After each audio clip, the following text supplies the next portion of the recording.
Skip's dismay, Kawhi only played 9 games last season for the Spurs because of that quad injury. Then he got traded.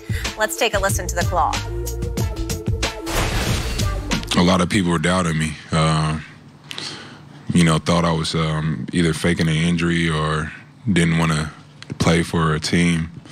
And that was disappointing to me that was out in the media. So me just, going through that and, I just knew that I have to make myself happy and no one else. And I have to trust myself. And it doesn't matter what anybody has to say about me. I know who I am as a person. I know how I feel. Just be able to win this championship this year is just something special for me. Because you know how the last year everybody was looking at me.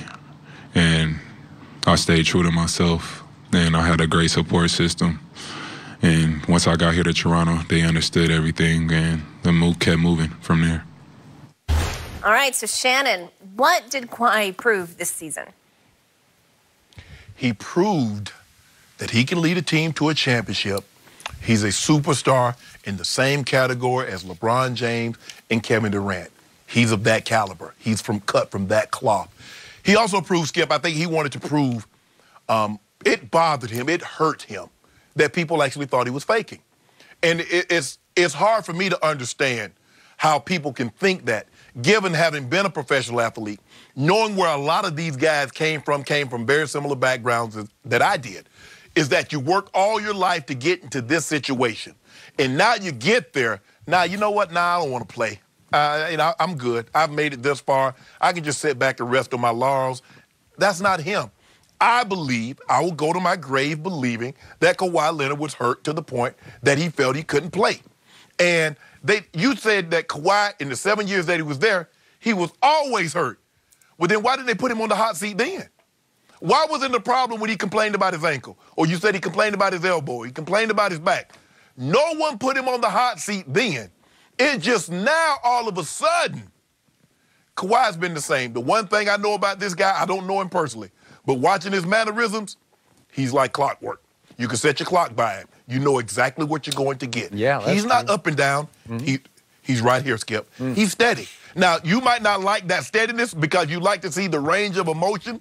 You like to see some ebbs and flows in a person, but that's not what he is. Mm. Skip, he proved that the way he went about it, he was right. They didn't believe him. And he's like, you know what? I'm not going to make anybody else happy. I got to make me happy. And at the end of the day, that's where a lot of people mess up, Skip. They try to please everybody else except themselves. And in the process of trying to please others, you make the one person that should be the happiest the most disappointed. That's yourself. Kawhi says, nah. He got to a place, they believed him, they gave him load management, whatever that is now, Skip. He took 22 games off. He rewarded their faith, their belief in him by delivering a championship. You know what it hurt so bad for you and the Spurs? Because you know your championship window, when he walked out the door, it closed behind him. Wrong. Very wrong. So my turn? It's your turn. So you say, why didn't they put him on the hot seat before that 73 games he missed last year? Because they gave him break after patient break after patient break. You need 20 games off? Take 20 games off. You need 10 here? Take 10 here. You need 7 games off? Take 7 games off. You don't want to play the back-to-back? No problem. They babied and coddled him for 6 years up until the 7th year when finally his Uncle Dennis took over all of his affairs, business, professional affairs, and convinced him, because Uncle Dennis lives up in New Jersey and loves Knicks, Nets, we got to get you out of that small market. We got to get you out from under that thumb of Greg Popovich. And so what he proved, big picture, was that in today's NBA, you can get your way by quitting on the team that made you the player that you are. Because remember what he was when he got drafted. No. Nobody would have taken him with the 15th overall pick. He was a shy kid known as nothing but a defensive stopper who was an underrated talent that R.C. Buford said, I can make something out of that kid. And they got him with the shot doctor of all shot gurus, Chip England. And they completely rebuilt his shot. And then Pop and Tim Duncan and Manu Ginobili and Tony Parker taught him how to win, how to be a pro, how to handle himself. And how did he repay them? By exaggerating some thigh bruise injury because he just wanted out. And once they pushed back on him after a while, they gave him about 30 games off. It was probably 30. It was into January. And finally, the most conservative, patient medical staff in all of sports said, hey, we're sorry, but we're going to have to publicly declare you capable of all basketball activities. And they did. They went public with it. And it put him on a hot seat. And he pushed back by saying, I'm hurt. I'm hurt even worse than you think I am. I'm going to get a second opinion. I'm going to get a third opinion. I'm going to go to that orthopedic. I'm going to go to that physical therapist in New York. And they're going to come here and they're going to tell you I'm really hurt. Baloney. And Tony Parker finally had the call-out of call-outs because Tony Parker had ruptured his quadriceps tendon in the playoffs the year before and had rushed back to try to make a playoff push. And he finally, after he confronted number 2 in that locker room that day, and it was late March, he went public before the San Antonio media and said, my injury was 100 times worse than his. This is Hall of Fame quality. This is high character.